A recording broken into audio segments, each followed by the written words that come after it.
législateur, pour permettre la mobilisation des recettes fiscales, a apporté certains changements pour sécuriser sécuriser l'information financière et aussi éviter tout ce qui est fraude fiscale.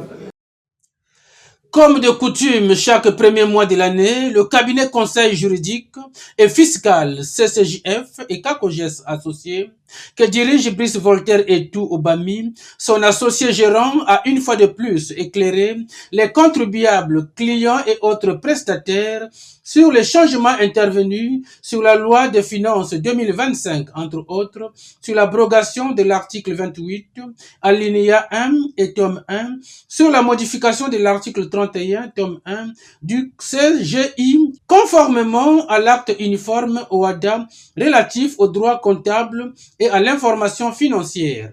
Alors, il y a eu plusieurs nouveautés. On peut citer parmi lesquelles la restauration du taux de l'IS à 30%.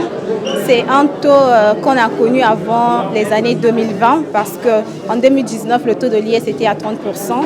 Et après la crise du Covid, il est passé à 28% et maintenant, à partir de 2025, le taux il revient à 30% pour le droit commun. Dorénavant, si un contribuable déclare une facture, comptabilise et déclare une facture qui n'est pas issue du système de facturation certifié, cette facture-là ne sera pas admise en déduction.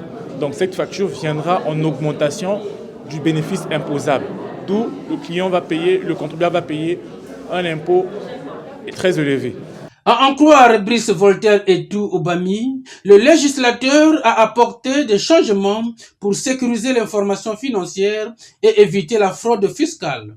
Donc aujourd'hui, le législateur a prévu des sanctions pour les contribuables qui n'auront pas le système de facturation électronique certifié. Bon, nous avons aussi vu le recours hiérarchique qui me donne légiférer. Ce recours hiérarchique, parce que vous savez bien qu'il y avait un recours qu'on appelle la requête introductive d'instance, qui est le recours contentieux.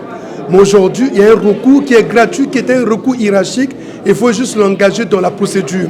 Donc, ce recours est subordonné à une lettre écrite qui est faite au directeur général des impôts et des domaines, et aussi mettre en copie le responsable, s'il s'agit d'un inspecteur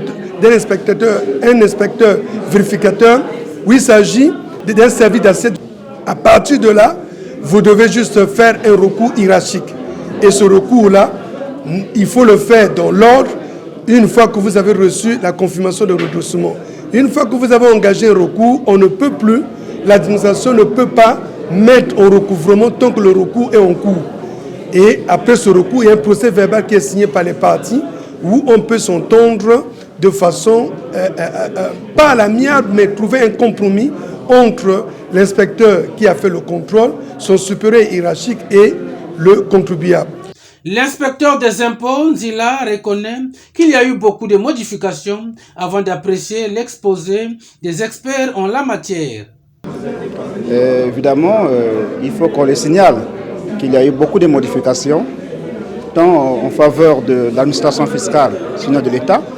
Aussi, il y a eu un léger sur la procédure et quelques avantages accordés au niveau des contribuables.